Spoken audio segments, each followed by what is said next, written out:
In the blink of an eye, the Pittsburgh Steelers' 2025 preseason is over. Mike Tomlin's crew made plenty of statements with its play over a 3-week span, and now the franchise's real work begins in the coming days. They've already got a head start. Tuesday, August 26th at 4 p.m. Eastern Time is the deadline for all 32 clubs to have their rosters trimmed to 53. That means plenty of players will soon hit either the waiver wire or the open market. Pittsburgh has a multitude of notable names that could miss the initial roster. One of them is an aging player whose best days seem to be behind him. Mike Defabwa's updated 53-man roster projection for The Athletic makes the outlook on wide receiver Robert Woods quite clear. The veteran pass catcher didn't make the cut. Defabwa, Robert Woods faded during Steelers' preseason slate. Defabwa opted for 5 wideouts making the roster: DK Metcalf, Calvin Austin III, Roman Wilson, Ben Skowronek, and Scotty Miller. Woods is on the outside looking in, grouped alongside Brandon Johnson, Krishawn Williams, Lance McCutcheon, and others. The month of August saw folks like Miller rise to the occasion, whereas Woods blended into the background. Miller has played his way onto the roster during the preseason, while Woods has faded, Defabwa wrote. That continued on Thursday. Miller snagged 3 passes for 82 yards, including a 53-yard strike from Thompson. Meanwhile, Woods was penalized for holding and did not record a catch. It's possible the Steelers look for an upgrade from another roster around cutdown day to add to this group. To say it was a letdown of a preseason for Woods would somehow still be an understatement. He mustered all of 1 catch for 4 yards in 3 games, logging a single target overall. It wasn't for a lack of opportunity, either. Woods played 24 snaps against the Jacksonville Jaguars, 24 against the Tampa Bay Buccaneers, and 21 on Thursday versus the Carolina Panthers. That's 69 snaps to work with. For reference, his single-game high from the 2024-25 regular season was 54. Now 33 years old, it appears that Woods' mix of knee, groin, hip, and foot injuries may have caught up to him. Cutting him would save the Steelers $1.25 million against the cap, while incurring just $745,000 in dead money, according to Over the Cap. If Defabwa's prediction comes true, Woods will be searching for his 4th team in 5 years. Breaking down Pittsburgh's wide receiver room, with Week 1 on horizon. Should this be the end of the line for Woods, the Steelers have an intriguing assortment of other options to choose from. Metcalf is the headliner, as evidenced by the club trading for and extending him this offseason. Coming off a sub-1,000-yard season, though, the jury is out on whether the 27-year-old is still a top-flight number 1 option for an offense.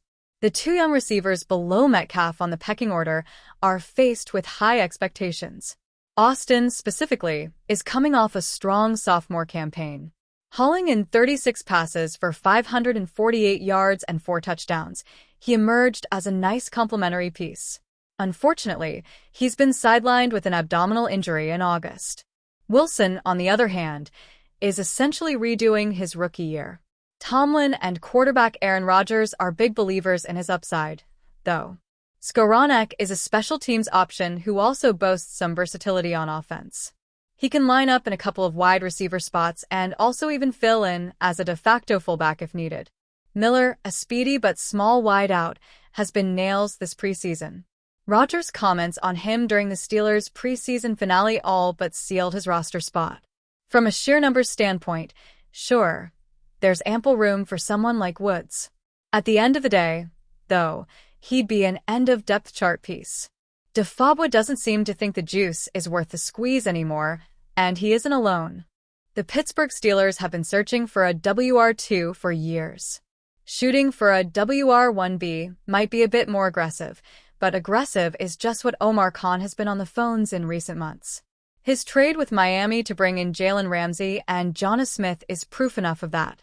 But Steelers fans have watched idly as one disgruntled receiver after another demands attention in the trade rumor mill, only to sign an extension with the team he's so disgruntled with.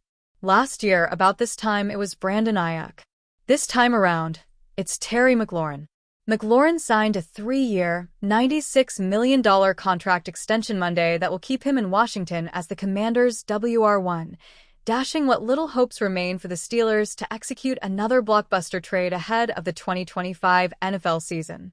The Pittsburgh Steelers are left staring at an unsettled WR depth chart once again.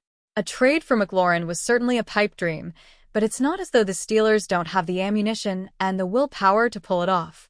Khan has hoarded 12 picks in next year's draft, and while the expectation is to use those to pursue a quarterback, the win-now nature of the roster certainly doesn't rule out a necessary move.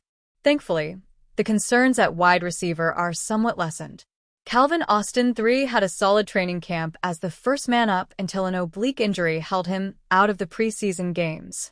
Roman Wilson stepped up in that space and finished camp with a solid argument to be the WR2. But just as having two quarterbacks means you have none, the Steelers still don't have a definitive answer after DK Metcalf on the wide receiver depth chart. Wilson and Austin could trade snaps too often to make it clear who is officially holding the role. Considering the Steelers will likely spend most of the season in 12 personnel, it's entirely likely Steelers fans come away from the 2025 season disappointed that neither player has truly taken the reins at the position. Still, even as a tight end, it seems most likely that Jonnu Smith will play in the slot and eat up plenty of targets. It's entirely possible that he'll have the second most targets among the pass catchers, which in turn makes him the de facto WR2. So long as the 30-year-old continues to prove to be a dynamic playmaker and not just another Arthur Smith favorite getting more touches than he's worth, he should prove satisfactory in the role. Whether or not a satisfactory season from Smith, Wilson, or Austin is enough to quell the hunger for a true WR2 is something we'll have a better idea of by midseason. Thankfully, there's a trade deadline for a reason if Pittsburgh is still in need of a boost at the position. Odds are there'll be a disgruntled receiver somewhere in the NFL by then who would be happy to catch passes from Aaron Rodgers. The Pittsburgh Steelers may have swung a trade for DK Metcalf earlier this offseason, but after also moving George Pickens, they definitely need some help at wide receiver. Could the Las Vegas Raiders have the answer for them? Raiders wide receiver Jakobi Meyers requested a trade on Monday, which could open the door for the Steelers to make a move for the 28-year-old. In fact, Diana Rossini of The Athletic has already floated Pittsburgh as a potential landing spot for Meyers, who is entering the final year of his contract and is evidently not thrilled about the way negotiations have proceeded. Meyers would represent a fantastic addition for a Steelers squad that brought in Aaron Rodgers to man the quarterback position earlier this offseason. Outside of Metcalf, Pittsburgh lacks genuine proven talent at wideout, with Calvin Austin III and Roman Wilson comprising Rodgers' top ancillary options.